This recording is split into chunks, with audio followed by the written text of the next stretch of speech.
My postcard today is from elegant Lytham Hall in Lancashire. This is an exclusive postcard just for you.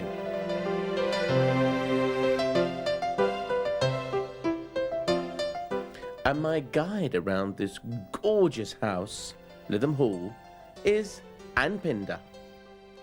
You know, Anne, I live in Clifton Drive North. When I first moved to St Anne's, my huge house that belonged to Joseph Locke was actually leasehold, and I found I could actually buy the freehold through the Clifton estates. And it seems everywhere you go in Lytham and most of St Anne's, it's all about the Cliftons. Why? Because they owned most of it, and until they left, most of the land, a good deal of acreage, it's been in the Clifton family since 1606.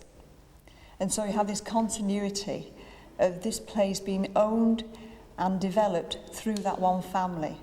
Whereas, say, in Blackpool, it had numerous landowners and therefore it developed in a different way. Now, this is their home, or was their home. It's Lytham Hall. Just been bought by the Lytham Town Trust? It has, yes. So it's interesting, isn't it? The Cliftons made Lytham, and now Lytham is owning part of the Clifton estate here at Lytham Hall.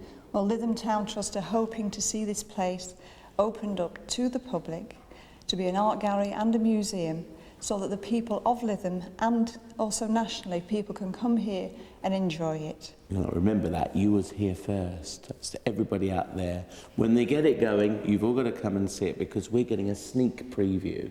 And I'm delighted we are, because all around me are pictures of Cliftons. Almost everywhere, aren't there? Is this one of the earliest? Because he looks very dapper. He looks a little bit like the Earl of Essex to me. Yes, well, he's 1606. Sir Cuthbert Clifton bought the land from the Molyneux family, who became the Earls of Sefton. And when he bought the land, there was an old mansion house here, because originally the land had a Benedictine priory on it.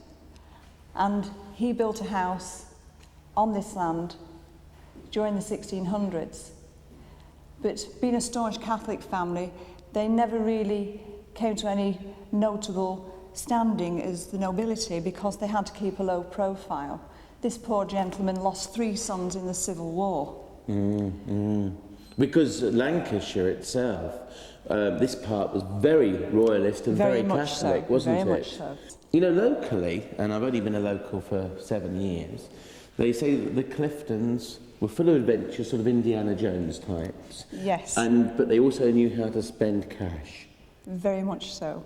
And this gentleman, John Talbot, he went out and he lived with the Eskimos, and he went across to Siberia, Canada. And he goes here. On the top floor, in a panelled room, where the panelling comes from the old Jacobean mansion house, Sir Cuthbert Clifton is supposed to walk. Really? I haven't seen him yet, but I'm sure he's very friendly. Looking at Lytham now, are there any Cliftons around? Do they still have a hold on the town? Or just in name? Perhaps just in name, but I think it's a very strong presence. If they aren't here in body, I think they are in spirit. Their names are on every street, practically. They've extended into Blackpool. There's Talbot Square, there's Clifton Drive. Yes. So Talbot Square, Blackpool is part of the family too, oh, is yes. Astute buying. The Cliftons owned the section of Talbot Road which led down to the railway station, and they owned that land. And so they probably made quite a bit of money when the railways were developed. And then afterwards they sold up and moved out. When did the last Clifton pop his or her clogs? To use a well-known Lancashire saying. Well, there's still Cliftons about, but unfortunately they don't have any links anymore, because the last Clifton, Harry, spent most of his family fortune and died with roughly about 30,000, which he left to a clairvoyant in Brighton. Not even one in Blackpool. No. Plenty there. I think that's a hoot. What did you tell him for that? For £30,000? sorry, mate. That's the lot. Oh, and that is hysterical. Did he really? And the remaining Cliftons disputed the will. I'm sure they did. But even before he died in 79, but even before that, the year before, he'd sold off the title of Lord of the Manor of Lytham to a James Hilton, who still holds the title. Isn't that a scream? Why did he leave 30,000 to a clairvoyant in Brighton? Well, they were just companions. Well, she saw it coming, of course. No, she didn't. And, oh. Don't say anymore. She weren't that good then. And when did the last one leave this house? The last one to leave, very sadly, was Violet Clifton, the mother of the last squire. She was rather estranged from her son.